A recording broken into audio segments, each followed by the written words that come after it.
Hello, my name is Robert Hosry, the executive producer of 10 Lessons Learned. Our goal is simple, to make the world a little wiser, one lesson at a time. The team at 10 Lessons have been working hard to create meaningful episodes for our audience, packed with insightful lessons. We have some great stuff coming up, but it's time to get some R&R, so we'll be taking a short break. However, don't worry. We have pulled some great episodes from our vault that we guarantee you'll love. Whether you're a regular listener or new to 10 Lessons, I know that you'll find these episodes enlightening. Before we dive in, a quick message for our listeners. 10 Lessons will always be free to listen to, but it's not free to make. If you found value in our episodes, please consider supporting the program. Whether it's sharing the show with a friend, clicking the like button, leaving us a review, or subscribing or following this show, every bit helps us continue to bring you the lessons that matter most. We'll be back soon with new episodes and a special series on lessons to advance your career. So keep coming back, and we'll keep trying to make the world a little wiser, lesson by lesson.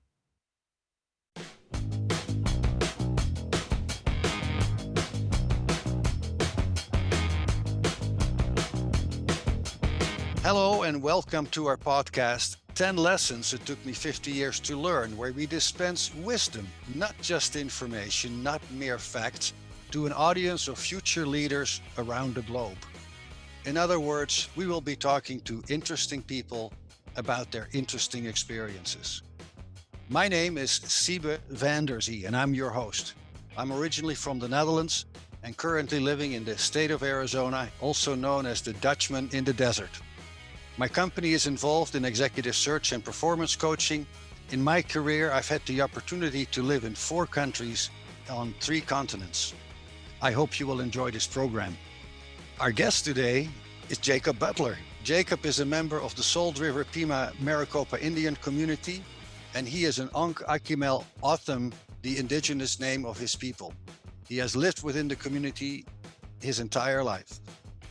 Jacob is an artist and he specializes in traditional shell work ranging from shell etching and carving to overlay and inlay. He is equally known as a skilled potter, practicing the paddle anvil technique, a pottery style used by his ancestors. His work can be found and has been on display in collections of local museums, national monuments, the Smithsonian, and private collections around the world. Jacob is also the Community Gardens Coordinator for the Salt River Pima-Maricopa Indian Community, a position he has held for the past 17 years. During this time, he has worked with many indigenous communities across the country. Jacob has served on many boards related to the arts and culture, and currently, Jacob is the chair for the nonprofit Native Seed Search Board of Directors. Welcome, Jacob. Thank you for joining us. Thank you for having me. Appreciate it. It's really wonderful. I have to mention that we are both living in Arizona. And as we both know, Phoenix, Arizona is known as the fastest growing city in the United States, the 5th largest city in the United States, but only over the last 150 years, because your ancestors have been here for thousands of years. And it was remarkable in history that around 1870 or so, when the first settlers came out here, they found massive irrigation canals that indicated people used to live here. And that is related to the name Phoenix, the mythical bird risen from the ashes. But truly, your ancestors have been here for hundreds, thousands of years, right? We like to say time immemorial in our creation stories, say that we come from here. As far back as anybody can remember, we've always been here. We're indigenous to the land. When settlers came, they saw these ancient sites and said, people used to live here. That's not exactly true. We still live here. We've never left. Like any other living culture, those cultures evolve or regress and become something else. No living culture stays the same. And so when they seen the autumn of today or of that time, they didn't reflect the way those sites looked, those ancient ruins. They said that these people once lived here. We like to say that we're still here. We've never left, but that's how Phoenix got its name is because basically the entirety of Phoenix is built upon ancestral home sites of our people. They gave it the name Phoenix, like the mythical bird rising from the ashes. It's fitting, but at the same time, we'd like to make that correction to say that we are those same people. And Yes. the only culture or the only culture or tribe or people that are able to stay the same are dead societies. And archaeology likes to put starts and ends to things. So what that really says is from this period to this period, we lived a certain lifestyle that remained pretty much the same. And when you refer to our ancestors as the Holcomb, they're speaking to only a short section in time in the timeline of our ancestry. I think it's a very important point, and I look at it that indeed at the origin of the fastest growing city in the United States, there is your community. And that is very powerful in itself because of the very long history and the cultural aspects of your community. I look forward to discussing the 10 lessons that you have learned. And I have to assume that it wasn't necessarily learned over 50 years, correct? I would say no, but the lifestyle and the standard of living, like the life expectancy for my people is a little lower. Usually that's true on reservations across the country. I think we live a little faster lives and we become grandparents a little sooner. Some of the things that took some people maybe 50 years to learn, I've learned a little faster. But I still have a lot of things to learn, and I'm still trying to struggle with some of these things that my parents should have taught me over the years. That's very interesting. And perhaps before we get into the 10 lessons that you provided, is there any particular lesson that you have learned that you say that really stands out, or that is perhaps the most important lesson that you have learned? The way we say our way of life in all of them is our human. So our human is our way of life. It's the underlying belief system expressed in all cultural aspects. It's how we live our life, how we interact with one another. One of the main things is to be selfless, and to treat others just like the Bible would say, treat others as you would expect to be treated, right? When people come over, it doesn't matter if we have nothing to eat and the only piece of food we have, or even if it's water, we offer it to our guests. My dad is a perfect example of that. I can remember as a kid waking up in the middle of the night and people would come over asking for rides, needing help, needing to go to the hospital. Well, let me backtrack a little bit. My father was a behavioral health counselor for 25 years. And so he counseled a lot of community members with addiction. And so people would come over like 2 in the morning, 3 in the morning, just wanting to talk. And I can remember my dad sitting outside talking to them, giving them rides. I remember sitting in his office well into the night, just sitting with people, drinking coffee with them so they wouldn't relapse. And I watched my dad save somebody's life on the road that was run over. I've watched him stop many times to help people in car wrecks or help people get back on the road, change tires.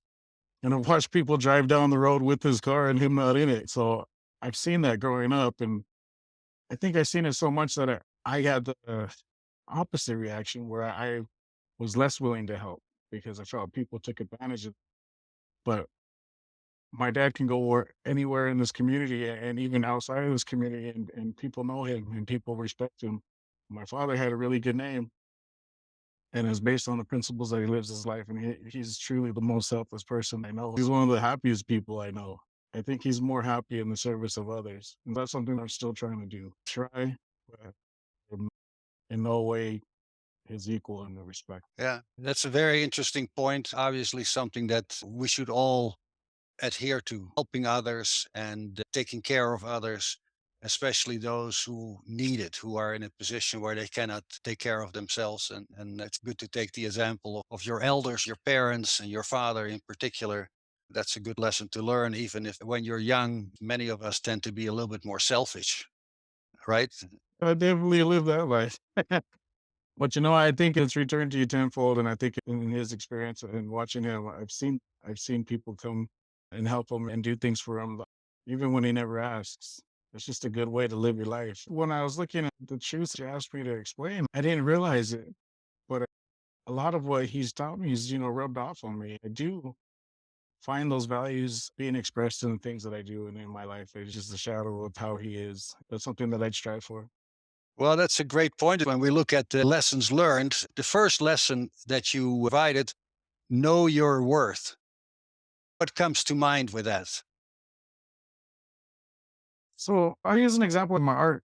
Before I start any type of new medium, I like to move around in different art forms. I work in different mediums because it keeps things fresh. The study of that art form is really what gets me excited. The work I put into my art doesn't just start with me picking up a paintbrush and putting it to canvas or a piece of silver and starting to manipulate it. It's hours and hours of research before you even get into the actual craft.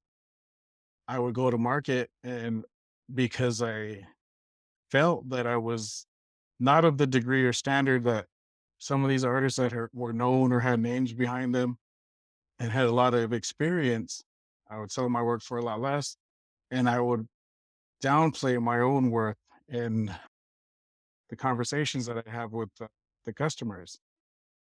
And even to the point where I'd point out mistakes of my work and basically talk myself out of sales. Bad salesperson. Yeah. And so what I kind of learned though is that a lot of people wouldn't buy my work. I asked somebody that was really interested in my work. They're a friend of mine and felt comfortable enough to ask them. And I said, you passed on my piece here. I feel that it's executed a little better than the piece that you bought on the way. I understand that art's subjective and it touches people in different ways. So something may not catch your eye. My booth is going to catch your eye somewhere else. But I feel comfortable enough asking him. And he said, when I went to your booth, you told me all the things that was wrong with it, all the things that you messed up on. And then you sold it for next to nothing. He said, I really didn't want to pay for it because you downplayed what it was. He said, the other reason is you don't have value in it yourself. And to me, I'm like, I Hmm. do, but just putting the number on it, I was looking at it like if I even sell anything, I'm successful. But what he was saying is that if I don't find value in my own work to put a price on it that reflects the work that went into it, then why should I expect others to? And so it kind of resonated with me and I sat on it for a while. The next market we had, I put my prices very high. And I said, well, this is what I'm going to sell it for. I do have a job. I work full time as a garden coordinator. I said, I do this on the side, but I'm going to own the work that went into it. I'm going to own the time and what it meant to me to make these things. And I'm going to put a price on it. And if it sells, then great. I'm not feeding my children with this. And so the sales that I make off of my artwork, I'm able to do things with my kids. I'm able to give them a fuller life, take them on vacation, show them things that my parents showed me and provide for them. And so if I sell it, great. And if not, I'll find another home for it later. And so what was interesting is I used to have collaborative booths with a friend of mine. And it was all to save money. We would work on something together and we'd only have to pay half the price of the booth. And he said, well, you determine the cost of this. What do you want to sell it for? And I said, well, it was a pot. It was a vessel that takes a lot of skill, and there's not very many people that make them. And we made it together, and I had painted it, and there was over 40 hours worth of work in this vessel. And so I said, well, I want $1,200 for this. He got kind of upset with me, and he's more of the bread and butter, selling a bunch of things to make his living. And so he said, well, you're not going to make more than $60 on it. Pay me half, and then whatever you make on it, you can, but you're probably going to go home with it. And he was really upset. So I put it out. And before the market even started, a gentleman came up to me and said, this is very rare. What is this? And I was explaining to him the process and I kept in mind not to downplay my work. Yeah. And I told him, this is how it's done. This is the history of it. And he said, well, how much are you asking? I only wanted 1,200. So I told him 1,500. And he said, well, I have 1,100 right now cash. I'll pay it. Then you can leave it at your booth and I'll come back for it later. My friend's eyes got so big and his jaw dropped to the floor. To me, that solidified everything that guy had told me before. If you find value in yourself, others will see that as well. And that doesn't just correlate to sales. It's value in your words and knowing what you're speaking is truth when you're presenting or sharing information to other people or educating them, like whether it be the field or in life or in the arts. If you don't believe in yourself, they're not going to. There's wisdom right there. I agree. And I see, of course, I can imagine I'm not an artist, but as an artist, it's not just the time it took to put it together. There is Oh no. the artistic talent plus the research, as you said, that you do, the end product. That's what stands out. I've seen some of your artwork and it looks amazing. I see behind you some examples in the background, amazing items that you create. But I understand that humility perhaps initially will say, well, let's see if somebody is interested. And then indeed, if you know your worth, then you can charge accordingly and you find out that people are willing to pay that. That's a very interesting lesson right there. Yeah. Second lesson is definitely connected as well. Stand behind your principles unless they conflict with a greater value. There may have been some situations where your principles were perhaps stronger than issues that you were dealing with. How do you deal with that? Yeah, so I'm very stubborn and I do stand behind my principles. And it's very hard to change my opinion sometimes because of it. But if those principles hurt or impede the way that I live my life and the belief system that I follow, then you have to adjust them. For example, the benefit and welfare of my kids. I'll do anything for my kids. That's the whole reason I get up and go to work. I don't think anybody can say, even in a job they love, that they would rather be at work than with their family. There was an instance where I had to make a choice on something that I believed in at work. If I stood by it, I probably wouldn't have a job. It doesn't mean that I didn't believe in that principle, but it would affect my ability to care for my kids. I tell my wife and my kids, I don't work for my tribe. I don't work for the people. I work for them. The whole reason I get up and I function every day is because of my kids. Those children, those are the greatest value to me in my life. Those are the reasons that I get up every day and do the things that I do. Sometimes you have to set aside your principles for the greater good and the things that you believe in. I think that if I made sense is what I was trying to say. Yeah, it makes a lot of sense, Jacob. And I'm thinking also about the fact that you are a grandfather. Yeah, I'm a grandfather. I would say a little earlier than I wanted to be, No but we're choice. You lucky. are. Yeah, And definitely blessing. I imagine that is something that you feel responsible for as well, your grandchildren. My wife just commented yesterday. My daughter's a young mother, and I guess I would say I'm overprotective of her child more so than my own. My wife was telling me, "You're more protective of her than you were with our kids." And I said, "Well, but they were our kids. I knew exactly what they meant to me. And I knew that we were caring for them. And I knew what I could provide as a parent because my daughter's a little younger. I have all these fears and anxiety that maybe we didn't teach her the things that she should know. Although my wife is pretty confident that we did. I worry more about my grandkids than I did when I had kids myself. I had to think of it. And this is a little side note, Jacob, but the seven generations, right? My basic understanding is that, yes, you take care of what you have, but you also look at the much longer term, your children, the grandchildren, their children, and their grandchildren. That seems to be a value that is very strong and connected to your community. Is that fair to say? Yeah, and I think it's something that a lot of indigenous cultures observe.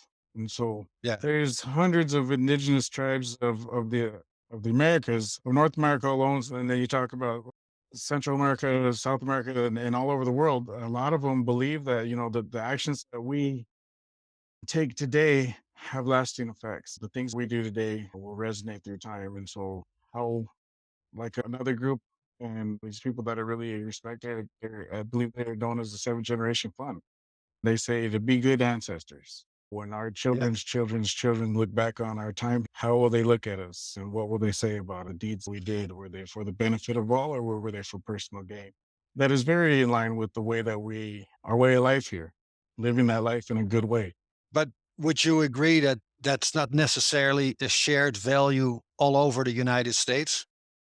No, I Thank don't you. think that's conducive to capitalism. And a We lot don't. against like capitalism. I don't want to get into politics, but yeah, I mean, I think with my artwork, it was very hard for me to play the role as a self-footer and someone that says "ani ani ani." In our language, "ani" means me, myself. And it's very hard for me with the values that I have to say, this is my work. I did this and I did that. And so it's something that I've really came to terms with as a self promoter Yeah, in the work that I do to show respect for that work, not really the respect for my time, but for the respect for that work as it exists.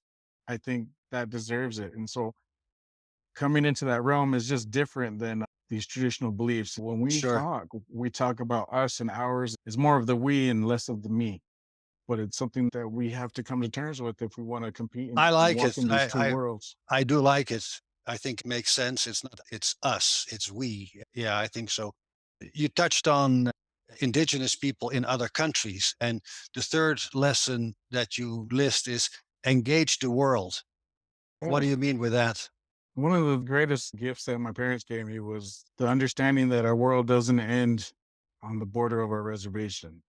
And a lot of my friends have no desire to leave this community or engage with anybody else other than our own. And to know them today, and some of them, like they've never even experienced different foods. You know, my mom and dad taught me proper etiquette, know how to use my napkins, which fork to use, and all that. We would take people that we work with out to eat. We knew all our lives they were so far out of their element because they never experienced anything. But I think it's something that my parents instilled in me very early on. I remember going on vacation to California all the time, Texas, New Mexico, Mexico, Nevada, Colorado, all the states adjacent to us. Since then, I've traveled all over the country, and my kids are talking to me about all the places I've been. I've had the opportunity to travel overseas. One of the greatest things that I regret is not being able to participate in the slow foods movement in Italy. I had a scholarship to attend a 2 week conference there a few years ago. My job requirements kept me here. But those are things that I still strive for. Seeing that just opens the world to me, like to not only see the differences and like you should, like you like to say, like celebrate those differences, but to see a lot of the commonalities that exist throughout human nature and the people. At first, it's a little scary to go outside your comfort zone, but once you do, your horizons are just that much greater, I and it's something fully I try. agree. And I hope you will have a chance to travel the world in that sense, just to experience. For most people, of course, it's not to say we like that other country better than our native country. That's not what it's all about, but to Yeah. experience it, it just opens your mind. I think that's an important point. I enjoy traveling a lot. I enjoy seeing different things. One of the things I find kind of scary is seeing the same thing everywhere. So when I go to a different state, I want to see the local culture. I don't want to see the same Starbucks or McDonald's on the corner. So I try to immerse myself in the culture of the area. And for the longest time, I would tell my wife, I would go anywhere in the world, but I'll never live anywhere else. And then in recent years, I would say, I would like to live here for a while, or I would like to live here for a while. Well, I think I would always have a longing to come home, and I think that my community, human nature, is the communities that we're born into is where our heart lies. If I think about people that are used to traveling, whether it's for business or on vacation, they really enjoy the traveling. But at the end of the day, they want to go back to the country that they came from. There are exceptions. I'm one of the exception. I'm the Dutchman in the desert, right? Yeah, And of course, I know other people that have moved to a different country and have adjusted. But the vast majority of people really believe that they should be in their native country. I think many people will say that's the best country or community in the world. And we feel that way because that fits with our family and our customs and the food, indeed, as well. But I hope one day to invite you to come to the Netherlands and show you around and can have some good food over there and I would thoroughly add enjoy it to that. the list. That would be Yeah, that would be awesome. Invest in lasting impact. Lesson number yeah. 4. So a lot of the things that I do, like, are really not for profit. My decisions to get involved in them aren't for the profit or the personal gain. It's for the impact, maybe not just my community, but specifically to my kids, and the world that they're going to grow up in. With my art, I like to try to get engaged in things that are going to be here for a while. I recently did a part of a trailhead system for the Pueblo Grand Museum here in Phoenix. It's the ancient site of our people. And those interpretive panels are going to be up for at least 20 years, if not longer. And once they are retired, they're going to go into their collections. So whether it's 20 years or 50 years from now and I'm no longer here, my children can go and request to see those things. Those are things I do with my art to try to give a lasting legacy for them so that they can be proud of their father and the things that I stood for. In a greater sense, just like the work I'm doing with the native seed search, it wasn't something that I wanted to do. You know, it's a board position that doesn't pay you. It requires a lot of your time that you can be spending with your family or doing other things. I didn't want to do it. A lot of my friends weren't big fans of the organization. I would like to say here now that I'm a fan of Native Seed Search. I believe what they stand for is valid. We've seen multiple accounts of loss of seed diversity in our communities, not only throughout the Southwest, but throughout the world. Having this organization outside of any one tribal or federal government leadership is vital, you know, and actually we've came back to them as a tribe to get seeds that were lost here. One of the complaints was, well, it's an organization with the name Native in it, and there's really no Native representation there. And so I talked to some of my friends and some of the biggest opponents of the organization. I said, I was approached to sit on their board. And I wanted to know how you would feel about that. I still would like to be your friend. One of the biggest opponents was like, my biggest problem is that they're profiting off the sale of indigenous seeds and there's no representation for the people. They're not talking to the people. There's no communication with the people. I looked into it, and that's not how it was established. It was established with those fundamental values, but for some time they had gotten away from it. I looked at it as an opportunity to be the change that we complain about. I think a lot of people complain, but they don't rise to the occasion when the opportunity to make that change themselves is there. And so I got on there, and then they lost their chair because of the COVID issues that we're going through. And there's a lot of loss within tribal communities. And they lost the chair that had recently signed on to be the chair of the executive board of directors. They resigned to handle things in their community. And so the board asked me, well, what are the things you see wrong? And so I just laid out this whole list of things that I saw wrong. They said you should be the chairman. And they said, well, you saw like the perfect candidate to take that place. I told my wife, and she's like, you already invested a lot of time in this. You're going to invest a lot more. You're an artist. You still work. When are you going to have time to spend with your kids? And I looked at it and I said, if I don't do this, then will I have the right to complain and say the things that I'm complaining about if I didn't take the opportunity to make the change when it was offered to me? Good for you. And what would my kids, how would they see me in the future when they learned that I had that opportunity and chose not to take it? How would they see the entity, and would the entity be a service to them and the communities that were created to serve if I don't take this opportunity and make those lasting changes? And so sometimes I'll take on responsibilities that don't really benefit me personally, but It has a overall, lasting impact, right? Exactly. exactly. And my kids are going to be served for it, and my community will be better served for it. And so sometimes you got to put yourself behind the good of the people. I hear that, and that is an overriding issue with you and your community to look at the long-term future. At the same time, that's a very different subject in itself. Also, tremendous respect for ancestors. Most definitely. I mean, those lessons that we've learned that have been passed down for generations upon generations are still valid today. And even more so today, since a large group of our communities have gone through the boarding school era, the policy of kill the Indian, save the man. All Yeah. these things were designed to wipe out our cultural beliefs and traditions. Focus m- on Make us be. assimilation. Right now, the government doesn't practice assimilation. Boarding schools don't practice assimilation practices any longer. What they try to promote is acculturation. There's two things with that though. So they don't have to practice assimilation anymore. They've created generations and generations of our community's leaders that do it for them, that are very Eurocentric in their mindsets and traditional beliefs are more of a heritage to be respected as our past, but not necessarily gone into our future. They don't have to practice those things because it's ingrained into our communities already. And those are things that we're contending with now. Culturation without retention of that culture is assimilation. And so that's one of the things that the cultural resources that I work for. I mean, we're tasked with the retention and promotion, perpetuation of our language, our traditional ways.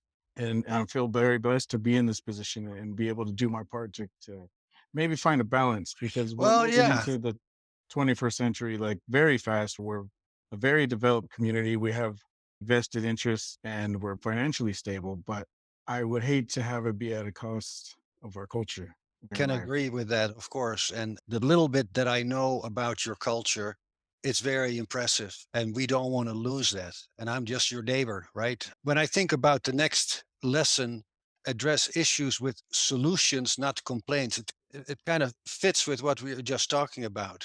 You can complain about all the things that are wrong, but to think in terms of solutions. And I think a lot of times we get into these modes of like we come to these meetings and we just want to unload all of our stresses and dissatisfactions, but that's not really conducive to progress. And so for me, what I try to do is I start off on that same note. I mean, I like to refer to human nature a lot, but one aspect of being human is to find fault in things. I start off on that, but before I express my concerns, I try to have a solution to those things and come to the table to offer some alternatives of what may affect positive change. And so I try to do that in all the things I do. I try to really think about it in a pros and cons kind of way and how feasible these changes will be and how they'll affect. Even when I'm talking, I can see how all these things play together because I try to see how it's going to affect Yeah. long term, not just my situation, but I want to make something change for the betterment, not just fall into another cycle And it of doesn't mean you're not critical. It doesn't mean you say, oh, whatever, everything is fine because I don't want to complain. You want to help create change or adjustments, right? That's what you're looking for. yeah, and I think that's the best way to come to any discussion to have an idea and options to move forward. M- Complaining just keeps you where you're at, if not sets you back, because you create animosity within those environments and within the people that you're trying to work with. It's not conducive to progress. I do complain, but I offer solutions on how to get past that. Lesson number 6, don't wait for change. That fits with, well, if you want to effectuate change, if you want to create change, but don't wait for it, how do you make your case if you don't want to, let's Be say, part of that complain? change. Right, exactly. And that's the thing. Like I have a lot of people I respect a great deal. And I think a lot of them let their emotions and past offenses really, I would say not get in the way or affect, but because I think those past issues should be relevant, but not to the point where it stops the change. A lot of people say, well, I'm not working with them because they've done all this and they have a history of this and they've never worked with us in the past. When someone's coming to the table and they want to make those changes and atone for some of those actions in the past and create something better, if we're not willing to be part of that discussion or part of that action, then we have no basis to complain anymore. I do feel that bringing up past atrocities and past issues is valid, but how do we move forward from those things? And if you're stuck in that mindset that I'm not going to move forward at all because no matter what, am so emotional, I don't want to work with you, Mm. and it's never going to get better. As much as it sucks sometimes to get out of the house and drive across the state to do something that I'm not getting paid for, I can see the benefit in it. I can see how it directly benefits our people and the greater communities. And it makes me feel good that I can say I'm part of something that has an impact like, and to me, that's the reward is doing that. And I don't think on a personal level I'm as selfless as my dad, but I think the only reason I'm even into all this stuff and I want to help are those lessons that they've given me. And so who knows, maybe in another 10 years, I'll have some more truth. I'm curious, Jacob, when I think about Native American culture and compare it to suburban culture, the differences are clear. The difference in history is clear. In the state of Arizona, where you and I are living, I believe there are 21 tribes. There is, of course, massive history over hundreds, again, thousands of years. And certain tribes were perhaps a little bit more aggressive. Do you look at other tribes as, well, this particular tribe, they fought my ancestors and I have not forgotten? Or do you look at it perhaps to say, whatever happened, happened? We are, as Native American tribes here in Arizona, we are all on the same level. We all agree with one another. Well, you're right. There are many tribes here, and we're all distinct communities with their own languages and belief systems. Even within the Altum communities, we have dialectual differences and variations on our stories. Is it true that we fought with a lot of people or that a lot of people warred with us? Yes, And so the go-to tribe that everybody relates to our enemy would be the All or the Apache. And now that word has come to mean the enemy. But at one Yes. time, that word didn't mean the enemy. The Apaches were known as the Inde, or known as the All, as most Apaches call themselves. And there's historic accounts or oral traditions that say we did get along with them, that we traded with them, that we visited with them. And then there was times of war and bad times and Oh, yeah. hardships. And when the Spanish came into this area, that was one of those times where there was some bad blood between the people. As history goes, it's the story of the victor or whoever's writing that story. And Yeah. so that's an American history's point of view on the relationships amongst tribes. And so today, yes, there's even some of our leadership that I've heard say disparaging things about other Apache tribes, and they list some accounts of wars or battles that we've had with them. And even some of the different human tribes that we share a reservation with, there's like jokes that we tease each other about. But I think now today it's vital that we come together, that we unify. I don't think all of our viewpoints are the same because we're distinct and we have different beliefs. We're So, kind of stepping into lesson number 7, right? Address conflict analytically to find common ground. oh yeah, That's exactly what you're talking about. I mean, it's true that you have to put some of those things down, some of those emotional differences and those historic events that impacted our communities negatively from one another. But how do we move past that to make a better future? And I think that's more important. And how do we not only acknowledge those times, but the good times because there were. And I think when you're telling a story, the juicy bits are what people cling to, and then that's what passes down in time. And so that's what we learn in school. But if we look back at our own stories and the knowledge that we passed down, there were those times. I used to do a consultation for the tribe for a government to government consultation for Section 106, and it's the precursor to NAGPRA, Native American Grace Repatriation, Protection and Repatriation Act. And so it's the law that says nobody has the right to own the remains of our ancestors or the items of cultural patrimony that exist for the continuance of our cultural practices. And so the consultation that I did was the precursor to those laws and that position. And I think a lot of times when we would go to meetings, there was at times, maybe not from our staff, because I think our staff viewed it a little differently. There was at times an us versus them kind of mentality. Mhm. Like, we're going to come and this is what we want out of this meeting. And then the counterparts, they have an idea of what they want from the meeting. And that already sets up an atmosphere for clash, you know. And a lot of times it's based on emotion. What I want to get out of this because of all the atrocities that have been done to my people for all this time.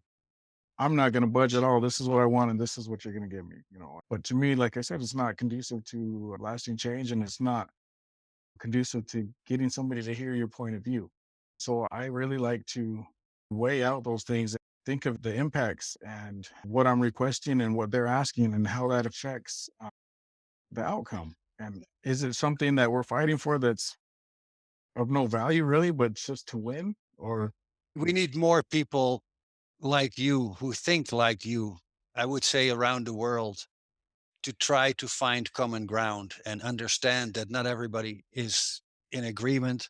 That's not the point, but to find common ground and to do it in a peaceful manner, that would be the way to a solution.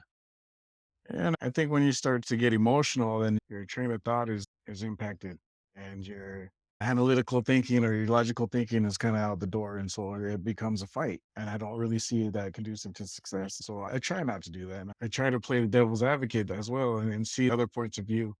And I really like to debate. A lot of people say, oh, you like to argue. Well, I like to debate. And I think if you're doing it in a civil manner, and if you can state your argument or your position on something, if you know what you're talking about and you can relay it in a good way, I think that impacts other people. And I think they can see your point of view, but also be willing to see their point of view and see their truths as well and see where they may be right and you may be wrong, and be able to be okay with those things. And I think that's how you really find the truth or something that's a stronger opinion. I think you make a very good point. I also believe, as an immigrant, that we have to learn more about the Native American cultures. In a way, I almost want to say we take it for granted, but many people don't really know the true history, the true cultural elements, and the differences between various tribes and Native Americans, as if it's all the same, and it's not. It's almost like different countries. It is something that I think many people need to learn more about. We were truly a nation, and Exactly. And that's, I think it's very positive to learn more and to understand more, definitely. Now, lesson number 8, don't let fear limit what you can do. There are limitations as far as what you can do, and sometimes it's based on fear. The danger of not succeeding, or the danger that you cross a line and perhaps upset people, if not offend people. What are your thoughts about that? so it's basically what it says. Like, don't let fear, limit what you can do. If I were to say no to everything that I was scared of, I probably wouldn't be in the position that I'm in now. I wouldn't have learned half of the things that I've learned. Anytime you get into something new, there's a fear there. It's foreign. It's Yeah. something that's not known to you. It's uncomfortable and you're scared. When the opportunity comes, take advantage of it, whether you've done it before or not. Believe in yourself. Know your worth. Believe in yourself. An I have a example little of example that makes sense because you were directly involved. The first time I saw you, Jacob, was a few years ago in a YouTube presentation where you gave a presentation at the Smithsonian. oh, Very yeah. impressive. My impression was, we had never met in person. You were very professional. You were presenting very comfortably. You had a smile on your face. You were wearing a jacket. This is Jacob Butler. I'm impressed. Then, when we actually met face to face, not just that you look different, but you mentioned that people had told you, for this presentation, you have to wear a jacket and to smile. And you did that. You had never really been in that situation before, but it came across as professional. And of course, we know each other better since that time. And not to say you're not professional by any means, but it's something that was new and different for you. And perhaps, I don't want to say that you were intimidated. You definitely didn't come across that way, but you had to fit that role. You stuck your neck out and it worked. It came across as very professional, and you had been doing that for many years. Oh, thank you. The first time that I went on travel for my work was to Wisconsin. They asked me to do a presentation after the conference that I had attended. They said, oh, it's to our high school. I said, yeah, I'll stay a little later. I got permission. I think I was about 24, 23. And it ended up being not only their entire school district, but the community at large. And so there was, I believe, like 1,600 people there in this big auditorium, Wow. and it was just me.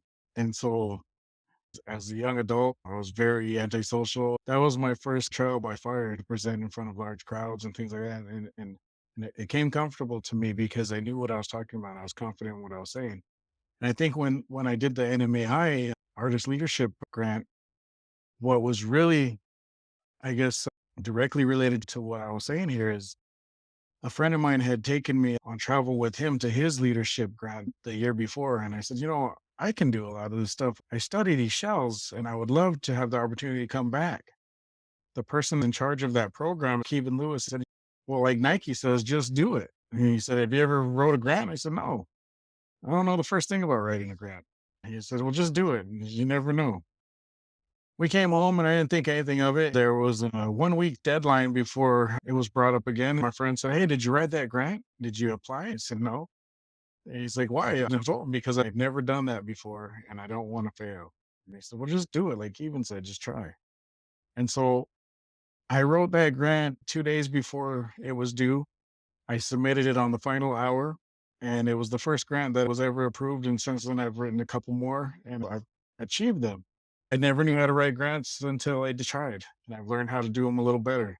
I never knew how to make silver jewelry until I tried. And actually, these ones here are the first post earrings that I've ever done, and it was because somebody asked me to. They look beautiful. So, but when you let fear limit your potential, you'll never really understand or realize who you can become. I've taken my pottery skills to shell to silver. I've designed the outside of hotels. I've worked on historic buildings on the National Historic Registry.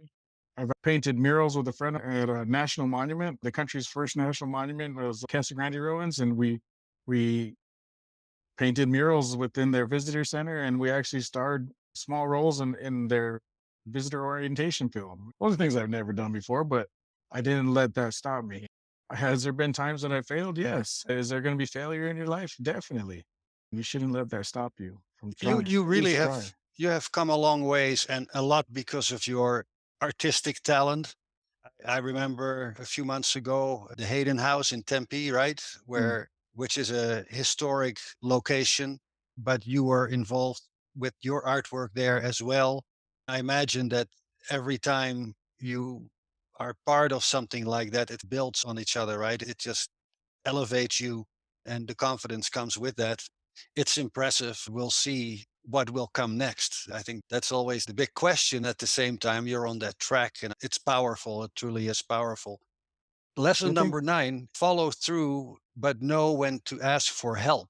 You're doing well, everything is going well, and you're expanding your scope, your artwork. You do different types of artwork in addition to what you used to do. But when to ask for help? How do you determine that you need to ask help? when I exhaust every other possibility, I hate asking for help, but I identify that as an issue of mine and it's something that I work on. I really do hate asking for help. I try to find all the information on my own. I'm more of a private person in my own life, and I know how I feel when people come to ask for help. I usually do it, but I gripe about it to my wife and to my kids sometimes, and so I try not to. But you get to a point where you have to realize either you're going to succeed or fail by being stubborn.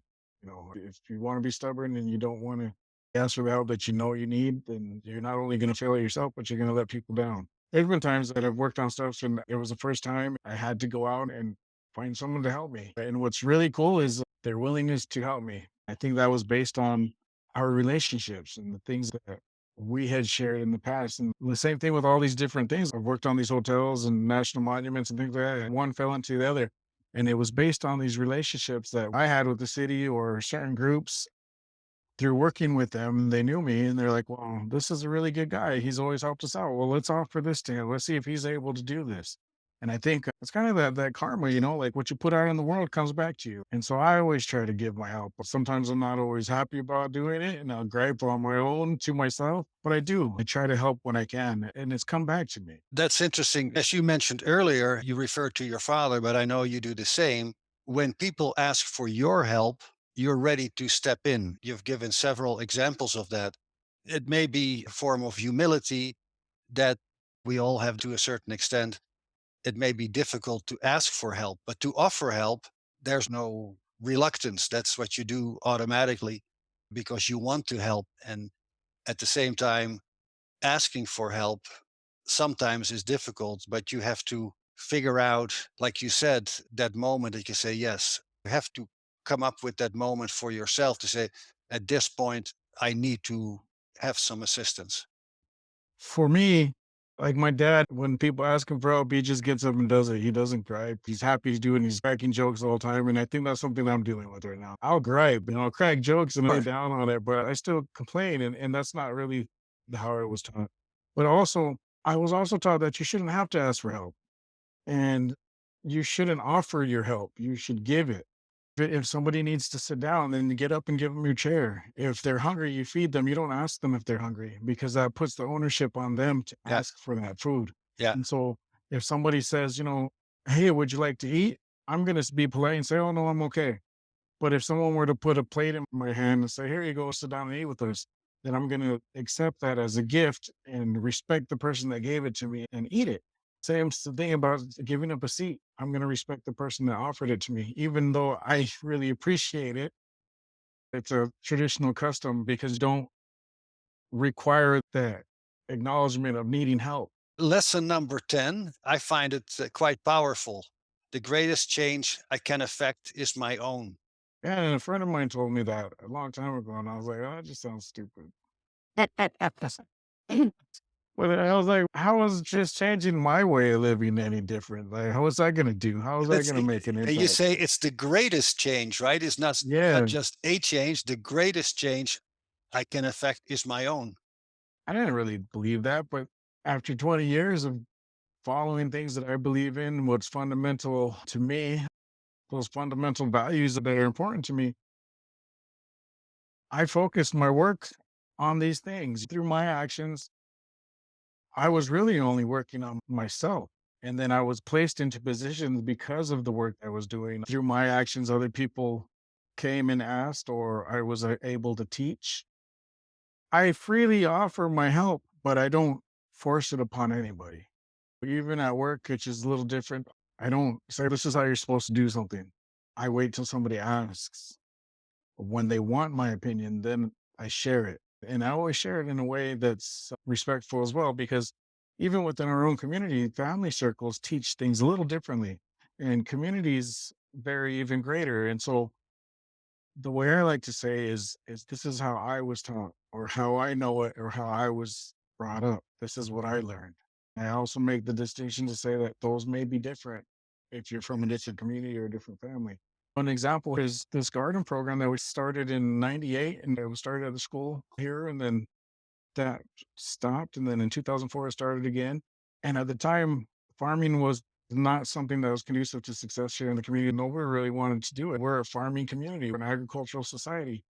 Well, today, it's a lot different. There's gardening components in a lot of different programs. And when we sat with council a couple of years ago at the request of our youth council that wanted to know, why don't we farm anymore? Why can't we eat the foods that we've grown for thousands of years? Yeah. You say to return to a traditional diet, but it's no longer here. So why aren't we doing that as a tribe? And so the voices of our youth that came through our programs went to our leadership and said, "Why don't we have these?" They actually developed a farming feasibility study because of their desire.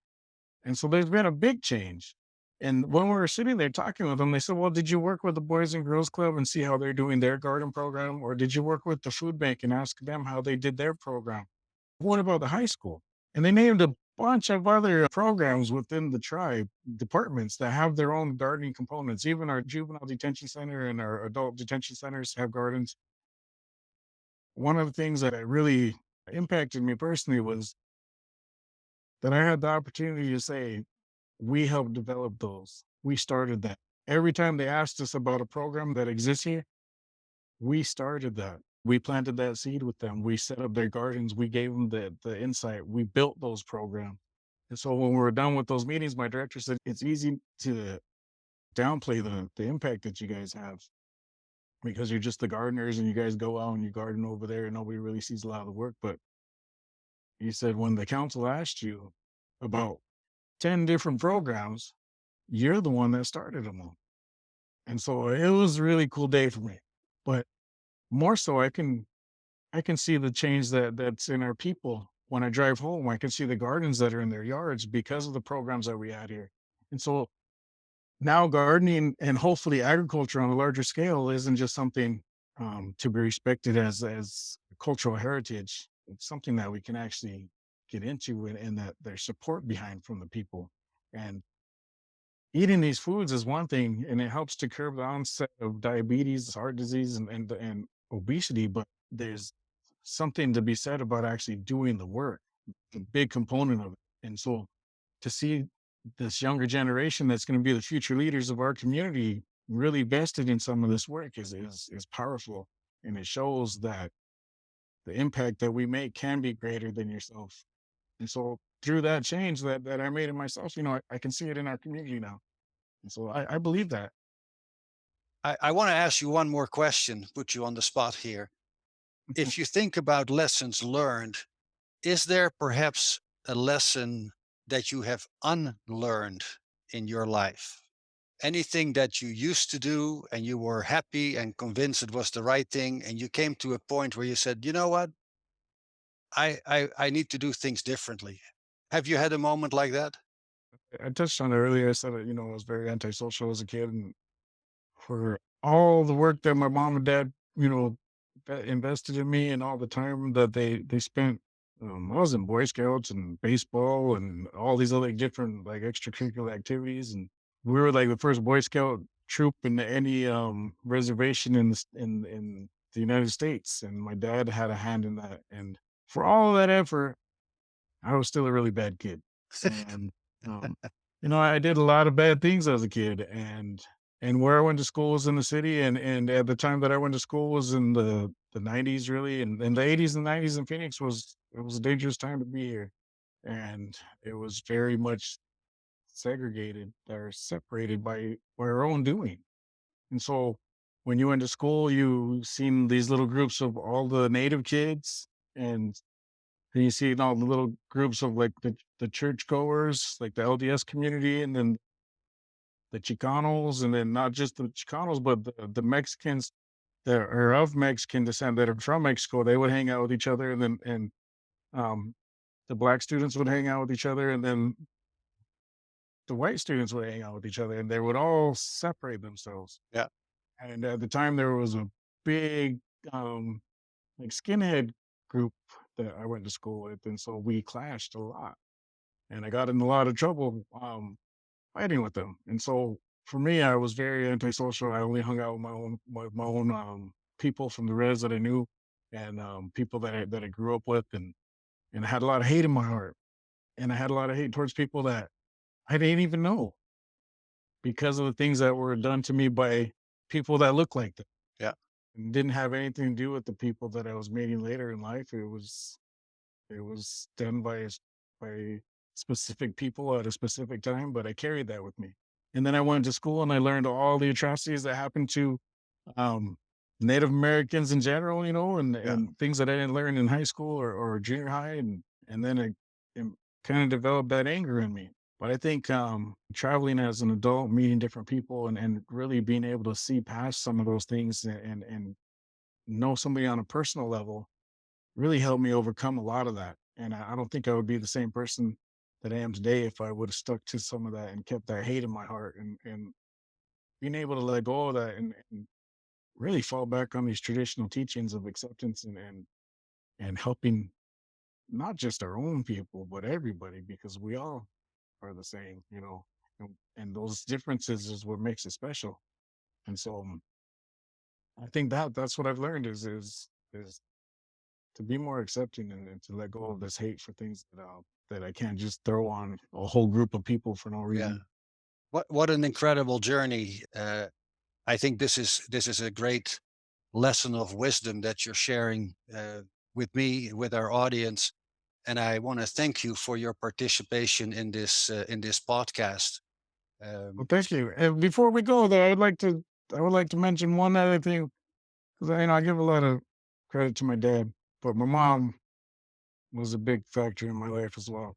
And so I can remember a time that she taught me how to stand up for myself and to know my value. And one big lesson in life was in high school. Well, actually junior high. It was our first day of school, and our teacher said, "I want everybody that's from the reservation to raise their hand." And so we all raised our hand. That was in English. And he said, "I want you to stay after and I'll give you a note so that you're not counted late for your next class, but you need to stay after so I can talk to you." So we all did. And he said, "All of you guys are from the reservation. I'm going to tell you right now, I have no respect for you. You guys are trouble. wow. Your people have always made trouble in my class. You're never going to succeed in life. You're never going to amount to anything. So just sit in the back, don't talk, and don't waste anybody else's time because my students are here to learn. I was uh, Oh like man. pissed off, right? And so I went home and I was mad and I was like, man, I don't want to go back to school. This is the first day of school. Yeah. And Wow. so my mom, she's like, well, what's going on? So I told her the first thing in the morning, um, she marched us down to the principal's office and demanded that the teacher come in there and like she like chewed him out. And she didn't just require him to apologize to me, but to all those kids. And I don't know. It's weird. Like I usually don't get emotional, but like it was something that really like resonated with me. And I That's a think, big moment. I can understand. Uh, to be addressed, first of all, in that manner, I mean, that is, I want to say, the definition of discrimination, right? mm, To be treated like that. And then for your mom, I happen to know your mom, for your mom to step up and go out there and set things straight. And I hope with a positive effect. Was the teacher or the principal, were they open to that? Were they? yeah, actually, no. The teacher followed suit, and the principal was really protecting his staff. And my mom wouldn't stand for it. She was like, "No, you Yeah. guys are gonna make it right." And I don't know. That was something that, like, to this day, I remember clearly, and it's something that always resonated with me. And my mom's been like a big advocate for me, even with all the trouble I've given her and put her through. Like, she's always came to my side, and she's a big advocate for me. And so when my dad is like this ultra giver, my mom is this really steadfast force behind me that's really there, like, to support and fight, you know. Yeah. And that taught me a lot. I always stand up for the things that I believe in, and I think that's where I get it is I know my value, and your opinion of me doesn't really affect my own worth of myself. So That's important. And I'll just make that comment to you. You have a great family. You have a great family. And the way you think about your mom and your dad and your children and your grandchildren, that's in a way the whole cycle of life. That's what it's all about.